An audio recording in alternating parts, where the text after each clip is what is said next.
Samanta Chakkavalesu Atra Gachantu Devata Sadhammang Muni Rajasa Sunantu Sagamo Khadang Dhamma Sawana Kalo Ayang Badanda Dhamma Sawana Kalo Ayang Badanda Dhamma Sawana Kalo Ayang Badanda Namo Tassa Bhagavato Arahato Samaha Sambuddhassa Namo Tassa Bhagavato Arahato Samaha Sambuddhassa Namo Tassa Bhagavato Arahato Samaha Sambuddhassa Buddhang Saranang Gacchami Dhammang Saranang Gacchami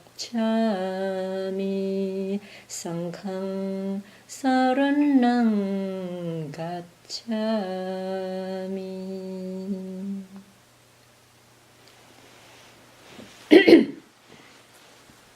Yesterday we have talked about 3 types of feelings, and from 3 types of feeling it extends to 5 types: physically unpleasant or mentally displeasure, or physically pleasant and mentally pleasure, plus the last one, neither pleasant nor unpleasant feeling. So there are 5 types, and the characteristic of feeling is to feel. It felt, it feels. So whenever you feel pleasant or unpleasant, it just feeling feels. And we, as an instructed worldling, we understand feeling is not a self. Feeling is neither self or mine or belong to me. And the function, the characteristic of feeling feels. And the function of feeling is experiences the desirable aspect of the object, or experiences undesirable aspect of the object, or experiences the neither desirable nor undesirable aspect of the objects. So let us review it a bit. What are the objects mentioned in the teaching of the Buddha? What are the objects? Visible objects. How many objects we have? 6. What are the 6? Visible object. Sound, smell, taste, tangible, and mental object. All these 6 objects have their desirable aspect of flavor, or desirable, a flavor of desirable, or undesirable aspect, or neither desirable nor undesirable. So when this object come to contact with the 6 senses, or one object come to contact with one senses, then feeling immediately arises and felt. If that object is agreeable, then feeling immediately feels that agreeable aspect of the object. For example, eye come to contact with beautiful woman, whether the eye from a man or from the woman. Since the object is beautiful woman, so the feeling, pleasant feeling immediately arises and feel that desirable aspect of that beauty. Okay, so at this moment, we are instructed worldling, right? We have been instructed by the teacher, by the teaching of the Buddha. Immediately we should know, pleasant feeling has arisen in me. Pleasant feeling has arisen in me. Make a mark first. Make a note first. And this note is called sati, mindfulness. If we don't arouse the mindfulness, immediately pleasant feeling arise, it will be followed by craving. And if we are unable to aware of that mental state, the craving has arisen in me, and craving, mind affected by craving, as mind affected by craving, and contemplate impermanence of that craving, then the action will follow that craving. So one time we lose mindfulness and contemplation, we create fresh karma. If 100 times in a day we lose our mindfulness and contemplation, then we accumulate 100 times karma. Each karmic formation is also called fabrication, and each fabrication fabricated things. What are fabricated things? 5 aggregate. So each karma fabricate 5 aggregate. So 100 times in a day we perform 100 times of karma. Then this karmic formation fabricate 100 times new 5 aggregate in the future, waiting for condition to ripen to produce new life. Therefore, samsara is very long, right? Because in a day we react, we accumulate karma owing to craving or owing to mental state or aversion or ignorance or jealousy and so on.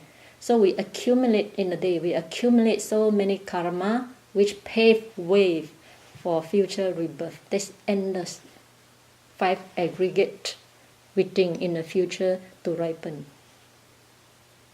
For why? Why? Simply because we lose mindfulness and we do not contemplate impermanence of that mental state. Therefore, we give in to action, verbally or physically. Therefore, contemplation of Dhamma is a refuge. It's a refuge. Teacher is not your refuge. Student is also not my refuge. Contemplation on Dhamma is your refuge. Contemplation on impermanence, on suffering on non-self.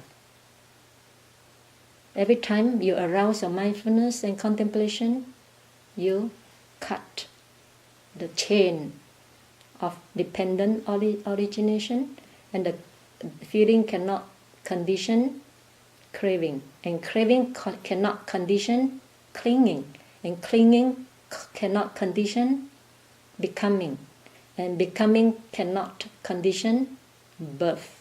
When there's no birth, there's no aging, sickness, death, lamentation, pain and despair. Thus cease the whole mess of suffering. Now this is how we can work on it. And Buddha have given us the way. Right? So we have to walk the way if we want to bring the end of suffering. Okay. And now I would like to quote one sutta from Nirvana, from Vedananupassana Samyutta, sutta number 6. Sutta number 6, yes. When an uninstructed worldling, he has no knowledge of the Dhamma. So when he feels an unpleasant feeling, when he feels a physical unpleasant feeling of there is sickness, a pain in the body, since he's uninstructed worldling, he did not know the Dhamma, he doesn't know this feeling is not self. He does not understand this feeling is impermanent. He does not understand this feeling is conditionally arisen. Then so when he feel an unpleasant physical feeling, then he sorrows, grieves. He feels painful mentally as well. So at this moment, he feels 2 types of feelings, physically and mentally. So when he feels these 2 types of unpleasant feeling both physically and mentally, then the underlying tendency of aversion lie behind with these two unpleasant feelings. Therefore, he harbors anger, he harbors aversion. And yet, he did not know how to contemplate the mind affected by aversion as the mind affected by aversion. He does not know how to contemplate impermanence of this aversion. Then how is he going to deal with his aversion? How? Action, yes. So to avert this, or to escape or avert this type of aversion, then he will seek delight in sensual pleasure. Sometimes somebody can act, scold people, throw the anger to other people, or physically beat someone, and so on. If they are not violent people, then to avert or to escape from this both mental, physical and mental unpleasant feeling, he will indulge in sensual pleasures. He seeks delight in sensual pleasures.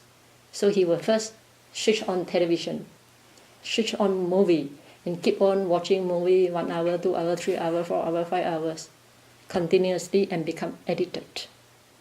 For someone, he will indulge in alcohol and make himself drunk. When you're drunk, you forget everything, right? It's very peaceful. So forget everything and drunk. When you get up, then problem not yet solved. Okay? Or for somebody, he will keep on eating, eat, keep on eating. And for somebody, he will indulge in sex. He go around with women.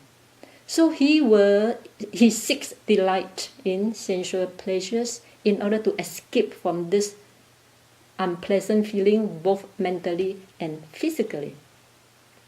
And when he seeks delight in sensual pleasures, then the underlying tendency of lust is developed in him, right? So previously he developed anger in him, but he doesn't know how to solve that anger. So now he seeks delight in sensual pleasures. Then he developed the underlying tendency of lust. And Buddha said, he doesn't understand as it really is the origin and the passing away.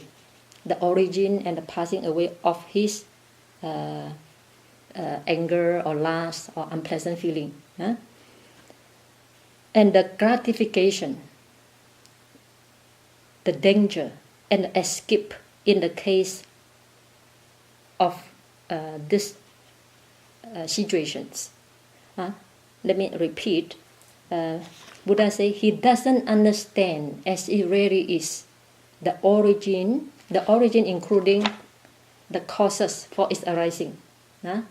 Arising itself and the causes for its arising. So he does not understand as it really is the origin and the passing away. He doesn't understand this unpleasant feeling will pass away as well. Aversion will pass away as well, and so on. And the gratification, what he enjoys in this sensual pleasures is the gratification. But when you enjoy more and more sensual pleasures, will it be the danger in enjoyment or in indulgence? Any danger in it or not? What's the danger, Stephen? The danger is to think. The danger is to indulge. Yeah. Why is that dangerous? Yes. You're being bound by that sensual pleasures, and you just like you're trapped in the enjoyment of sensual pleasures and become addicted.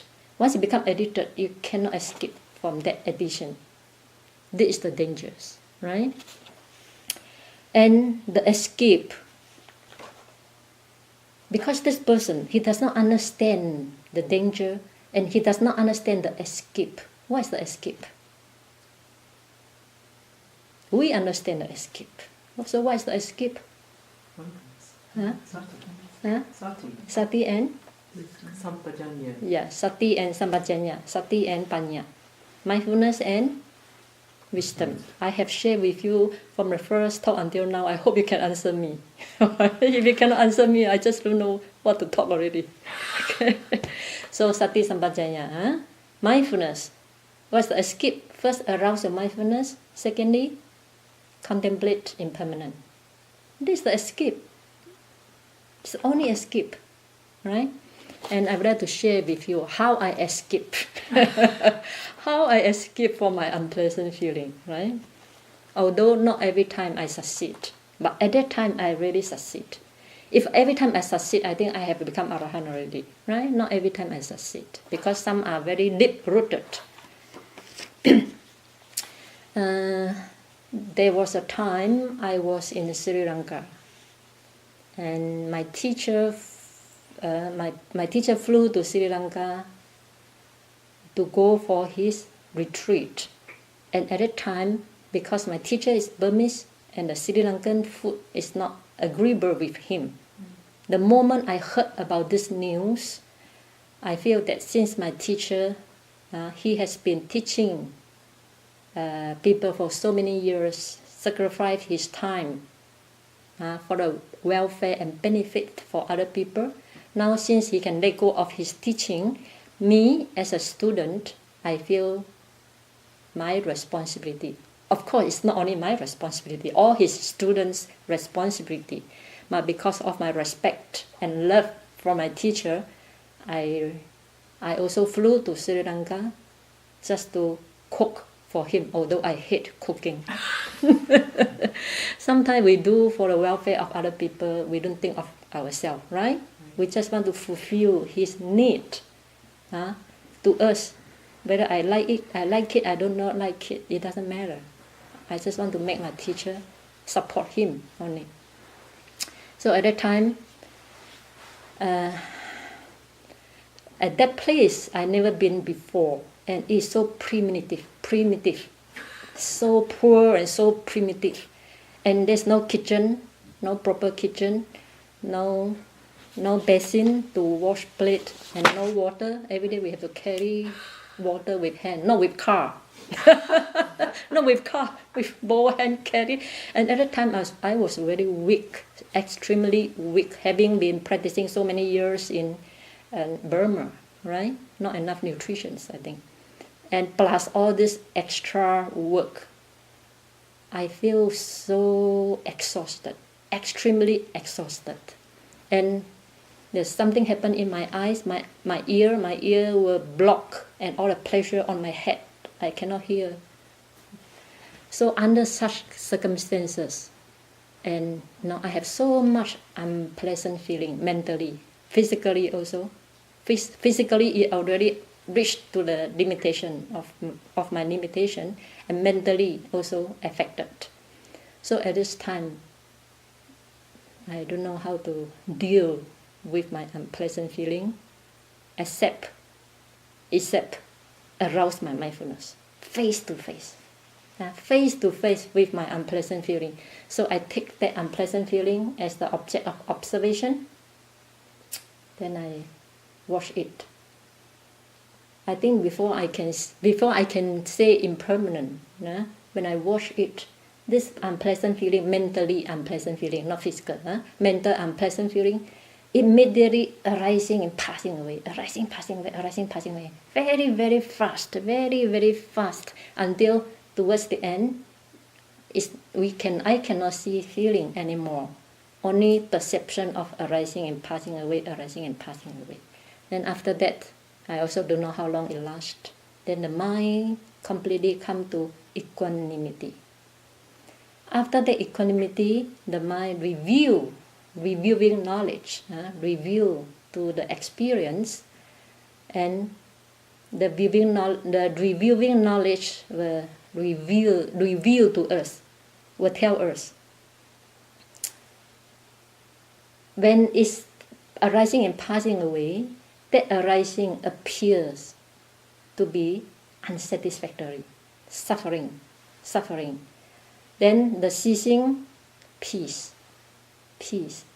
However, it does not cease there. It re-arises. It's called origin, because why it arises again?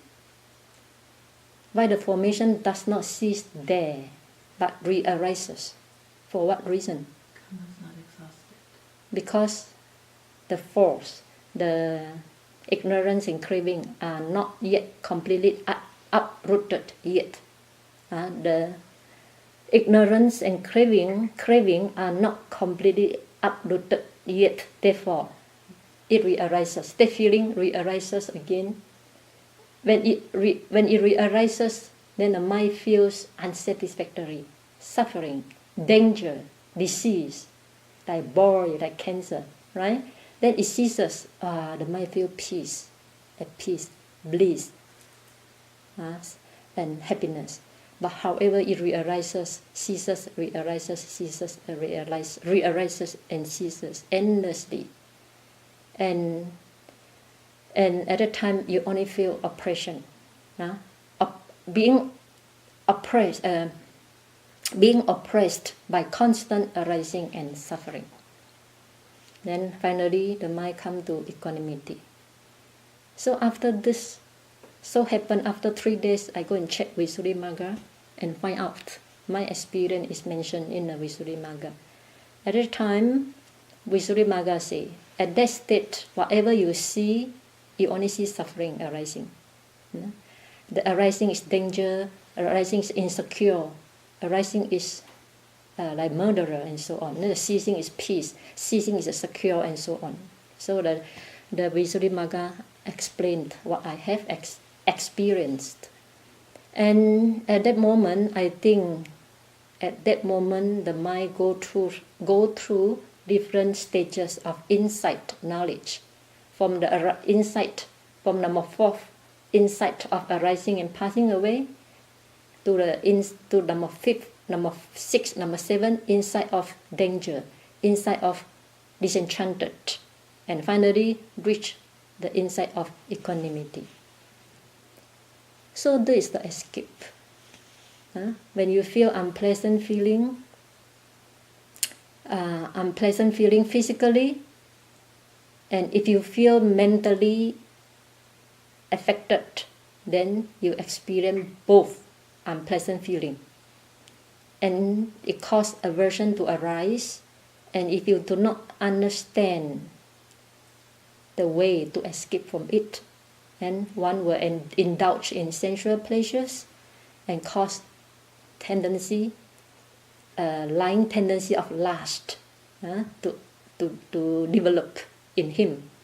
And if he does not understand the origin and passing away, the gratification, the danger in this indulgence, and the escape from it, then the lying tendency of ignorance is lie behind it.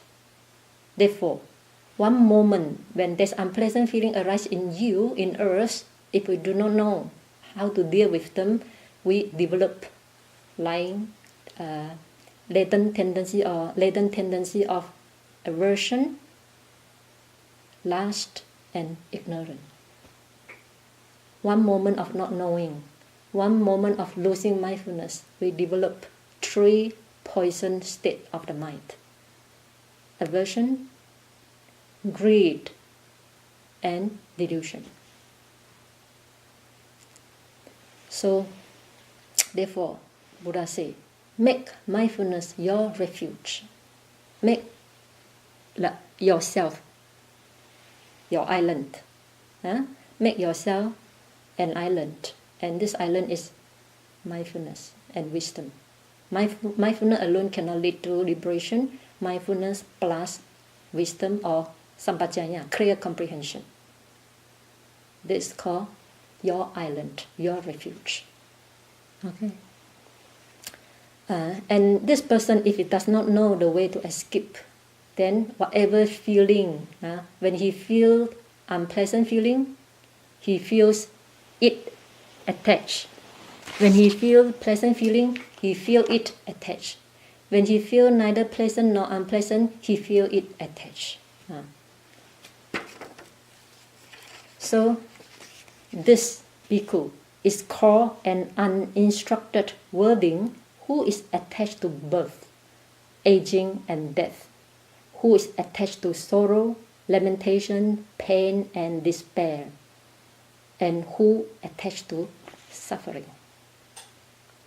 So if we do not apply the technique we have learned, mindfulness and sampajanya or wisdom, we attach to whatever arises in us, then we are not free from aging, sickness and death. And Buddha said, we are the one who attach to suffering. Okay. Therefore, have to remind. I think most of you get the technique already. It's just that sometimes the mindfulness is not sharp enough. The mindfulness is always slow to know, right? When mindfulness is slow, then we suffer. At that moment, we suffer. But when mindfulness come back, then we find a refuge. Okay. So then later on we apply seeing impermanent, and we see it's arising and passing away, arising and passing away, arising and passing away continuously. That repeated arising and passing away give the yogi a sense of unsatisfactory, or called dukkha. So in the teaching of the Buddha, it's very difficult to experience this dukkha. It's very easy to experience impermanence, very easy to experience non-self, but it's very difficult to experience dukkha. Why? Because you can experience dukkha only when you reach the fast arising and passing away continuously. Before you reach this stage, you will never understand what Buddha says dukkha. And it's also, according to Lady Sayadaw, it is because not understanding dukkha deeply. Then the path is divided into 4. Stream enterer path. The second one, non-returner, once returner path, Sakadagami. The third one, non-returner path, Anagami Magga. The last one, Arahant path, Arahant Magga. Otherwise, direct go to Arahant. Why divided into 4? According to Lady Sayadaw, because one's experience of dukkha is different. Some experience it in very shallow level, so they become stream enterer. They have 7 lives to enjoy, right? Because his understanding of dukkha is very shallow. And if you experience more dukkha, then you become once returner. You come to this world twice because you have enough. You don't want to come so many times. It's a dukkha for you. It's a suffering for you. You don't want to come to this world, so you come back 2 times. And if you experience the dukkha even more deeply, then non-returner. You don't come to this world anymore. This world is a world of suffering. You don't want to come back to this world. But you still have attachment to Brahma world. Brahma world has no suffering, no physical and mental suffering, only live in the jhana. And if you understand dukkha very deeply up to the root, then you attain Arahant. No need to say come to this world, not even Brahma world. You don't want to come back. You don't want to have any 5 aggregate anymore. Then you attain up to Arahantship. Therefore, but in order to experience this dukkha, you got to experience impermanent first.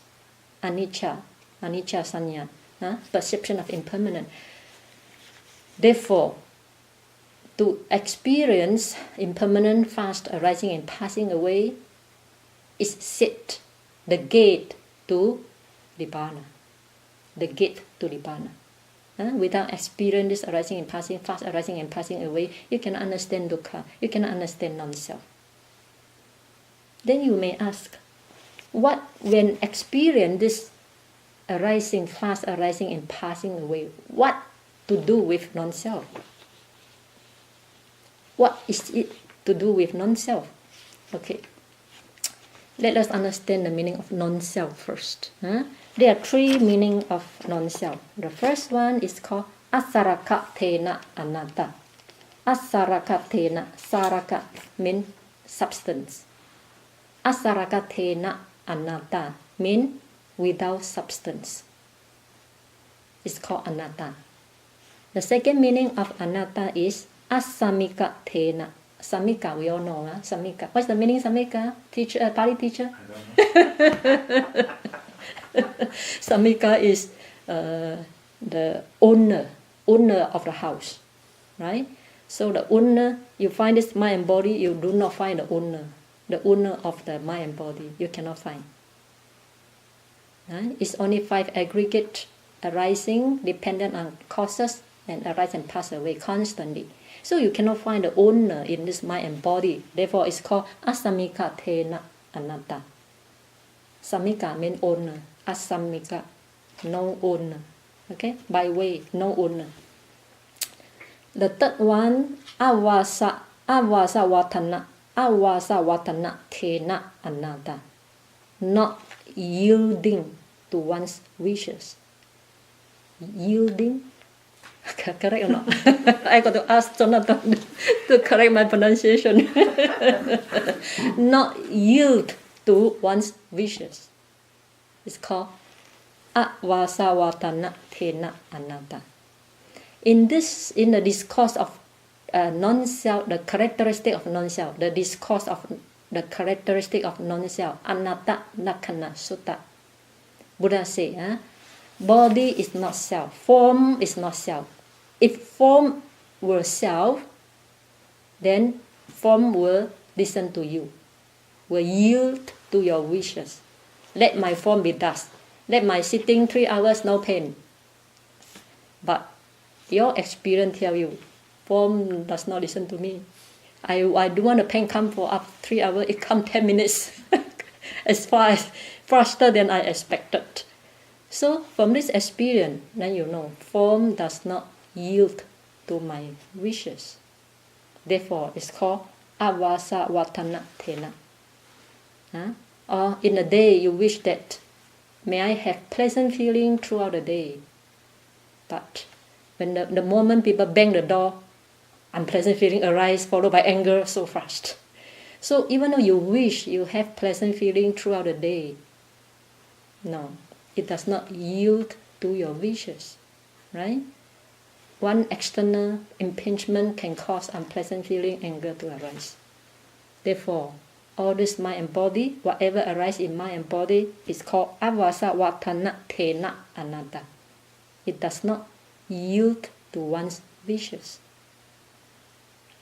So, when a person experiences fast arising and passing away, and being oppressed by constant arising and passing away is unsatisfactory. It's undesirable, unwished for. And Buddha constantly says, what is impermanent, subject to change, is suffering. And what's impermanent, suffering, cannot be regarded as self, as having substance, as yield to your wishes, or as having the ownership. Therefore, when you understand anicca, you understand dukkha. When you understand dukkha, you understand anatta. When you understand one, you understand the other three. Okay. And when you when you see the feeling, constant arise and pass away, arising and pass away, arising and pass away, then you know you have no control over the whole process. And you also lose the perception of feeling, just perception of arising and passing away. then you have no control over the process of arising and passing away. Then the mind will let go of that attachment. How can you attach to things keep on arising and passing away? Right? We only attach to thing which is you can grasp with. Then we attach to it. If something you cannot grasp it, we cannot attach to it. Or when something is not pleasant, we cannot attach to it. When something appears to us as permanent, we can grasp with it, grasp it. And something is lasting, permanent happiness, then we grasp it. When something is keep on arising and passing away, you just feel powerless. You cannot grasp it at all. Therefore, the mind gets very disenchanted. When the mind gets disenchanted, the mind becomes dispassionate. When the mind becomes dispassionate, the mind is liberated. Liberated from what? From what? Future five aggregate. Future save, future karmic. Liberated from attachment. No? Not liberated from five aggregate, because we still have five aggregate. Liberated from attachment to the five aggregate. Okay, so this is the way. This is the way how to deal with. Just now I only mentioned unpleasant feeling. Then pleasant feeling is the same. Neither pleasant nor unpleasant, also same. Same way of dealing with these three types of feelings. Okay. So now the last question. Do you prefer having feeling to feel the pleasant? Do you think having feeling to feel the pleasant things, pleasant of 6 objects, is better or than no feeling at all? Suki?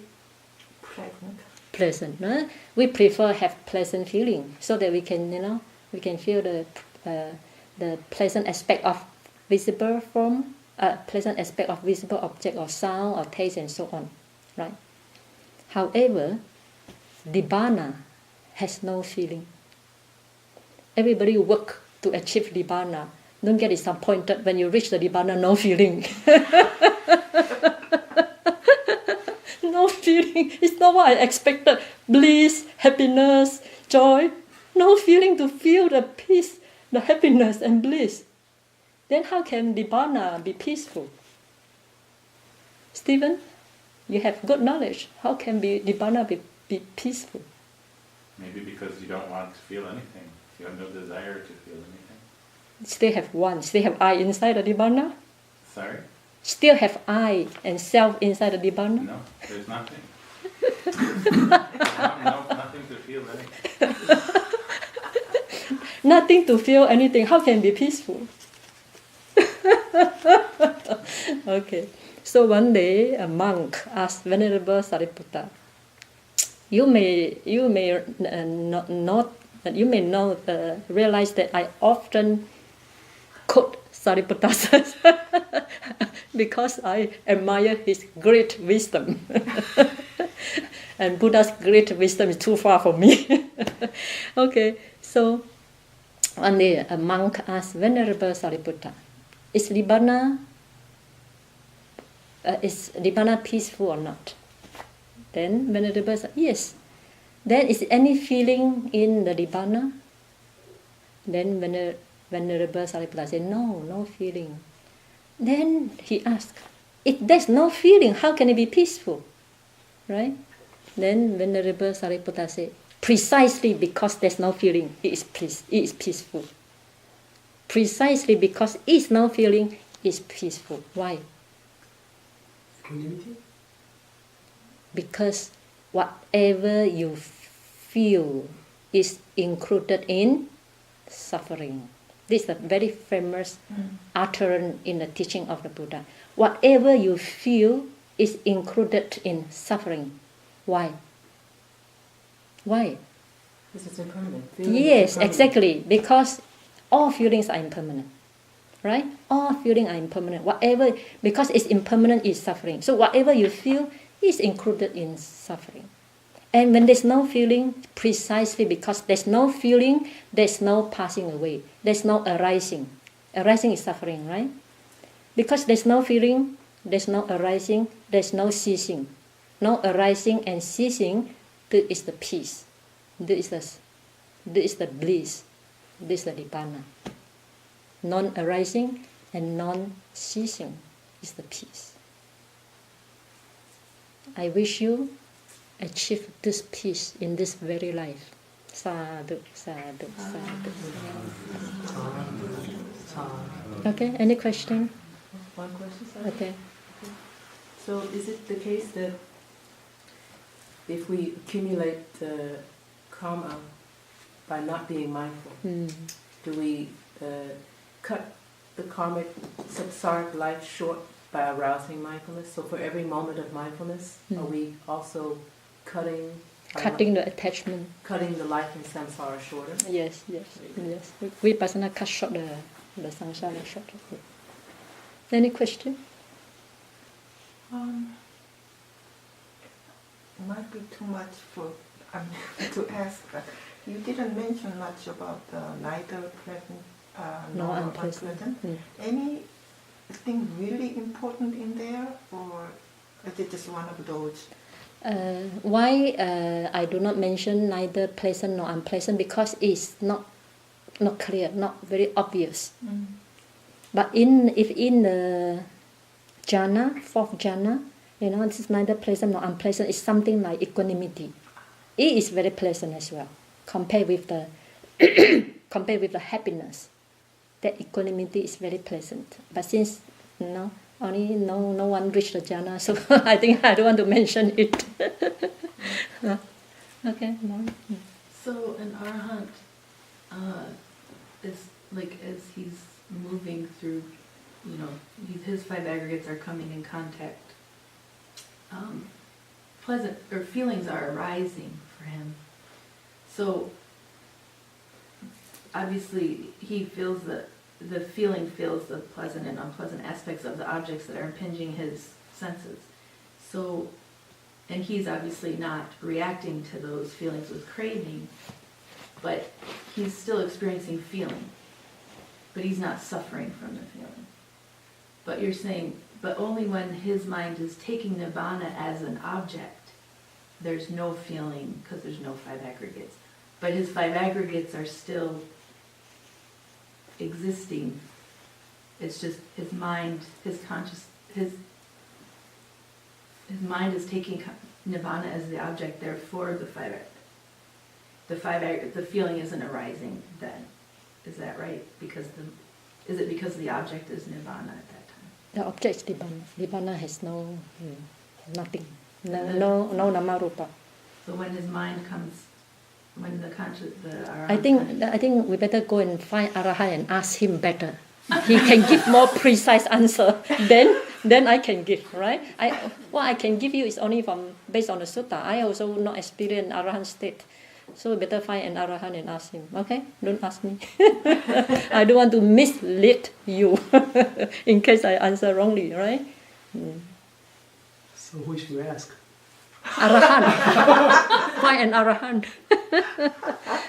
So to me, if I not reach that stage, I forget it first. Right? So suppose, we do see suffering. Even with the thoughts comes and goes, it's unpleasant. Yes. Yeah. And or we do see there is no really self there. But doesn't mean mindfulness comes automatically. We still have to practice. Yes, of course. I was told that, I forgot, is it correct or not? I was told that only Sotapan has 25% of mindfulness. Sakadagami got 50%. Anagami got 75%. Arahant got 100%. And we are ordinary person, maybe 10%. I feel much better. So you don't feel bad. Much better. So if we have 10 to 25, is I think happy enough, right? We cannot have 100% mindfulness. This Arahant state of mind. But effort strenuous effort, persistent effort, constant effort can sharpen your mindfulness. Always remember mindful, mindful, mindful. Always ask your mind to be mindful at what's happening now. That reminder and plus constant effort to be mindful definitely will help. Will increase the mindfulness more and more. Jonathan, no question. Fully digest. I'm just glad that you covered some of the pleasant feelings as well today. I was filled with those this morning while walking and noting that they were going to pass, but that was that process was much more pleasant, I noticed, than noting that the pain was going to release. You just dislike pain. So, no equanimity. It's okay, just ignore the pain, no problem, right? It's not necessary to go through all the pain if you can force your mind to go back to breath. Okay. Is it okay to be disenchanted toward piti sukha also? I feel like I don't even... That also impermanent. Now you feel disenchanted towards piti sukha only at this moment. Later on you may need it. You know. Sometimes piti sukha is also helpful because if you always get disenchanted or always feel suffering, then life becomes very difficult. Right? Really very difficult because so empty, right? So at that time you need some piti sukha. Otherwise you may end up commit suicide. What is piti sukha? Piti sukha means rapture and happiness. You know, in the process of practicing, you know, because we see a lot of suffering, disenchantment, and if we cannot deal with it, then it may turn up to a little bit depression. Therefore, piti, rapture, and happiness is also important to sustain your spiritual path. Otherwise, you know, the mind will tend to negativity if you are not mindful. Okay, I think I have shared all what I should share in this retreat. Doesn't mean that I have shared all my knowledge. Huh? I only share because I intended to teach Anapanasati, 4 elements, mindfulness of feeling, and mindfulness of mind. And I have done what I should share with. Although this last one, Dhammanupassana, Satipatthana, contemplation on Dhamma, until now I have no time.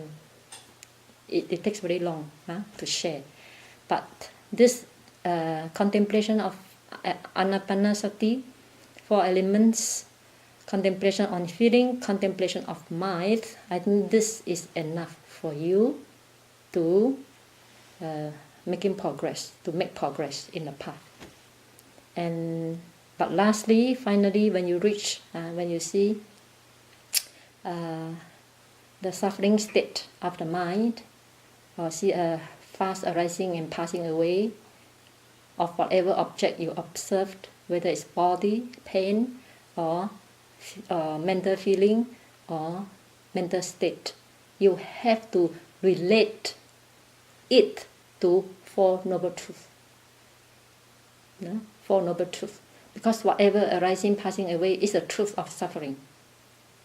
So you relate it to the 4 Noble Truths. And what's the origin of suffering? Craving. You will see, because of craving. So you understand the truth of suffering, you will understand the origin of the suffering. And you know the path. What's the path? There's constantly, we call samatha and vipassana, or constantly mindful of impermanent suffering and non-self, of whatever arising in the mind and body, is the Noble Eightfold Path. And finally you reach the end, is the destruction of all craving to the 5 aggregate, internally and externally. There is the Nirodha, Satya, cessation. So when you reach the stream enterer, you must understand the 4 Noble Truths well. Okay, And this Four Noble Truth is under Dhammanupassana, Satipatthana, contemplation on Dhamma. Okay, so I have shared. What should I share? No more Dhamma talk to be shared. So this is my last talk. Thank you. Sadhu, sadhu, sadhu.